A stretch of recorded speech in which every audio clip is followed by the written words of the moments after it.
Сәлем достар. Мені 49 дегенде айтпай қойын. Кеше мен Әйгерімнің үйіне кетіп қалғанына өзіне ағасы деген өзінің ағаммен ол ағасы таниды, дос болған ғой, сосын мені таниды.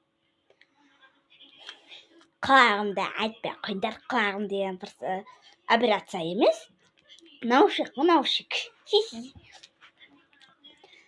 Просто сендерді кеше ренжітіп қойған соң ғой, неге маған тіркелмей қалдыңдар, бүйттіңдер деп ренжітіп жүрген үшін сендерге күшті бірден жасадым. Бірақ мен ренжімей қойыңдар. Ренжитін жақсыңдар. Мен қолымды ауыртып алдым, кесіп алдым, қанатып алдым сендерді.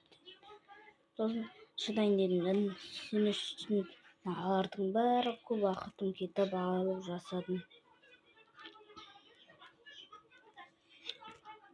Сол кезде сендер тағы бір подписчиктерің бар. Тікір қоясыңдар ма? Бір подписчиктерің қалды.